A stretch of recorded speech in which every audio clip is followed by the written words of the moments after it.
Kung fu master তো দেখলাম, এখন কি করে রাখুন? মামা করে রাখুন না দাদা করে রাখুন না ভাই করে রাখুন? গুরু রে গুরু করে রাখতে হয়।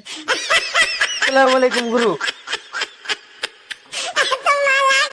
আমি পারি না। আরে বাচ্চা দোন, গুরু রে কিভাবে শ্রদ্ধা করতে হয় তোরা কি জানিস না? গুরু না গরু কিছুই তো বুঝতেছি না। তোকে এত বড় সাহস, তোরা আমার অসম্মান করলি, এটা তো মানা যায় না।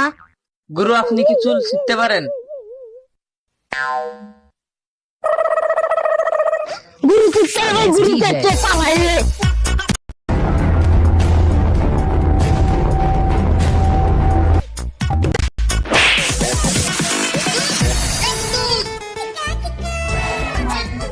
মরে গেলি নাকি বেঁচে আছিস কত? যদি মরে যেতাম তাহলে চোখ খুলতাম না রে।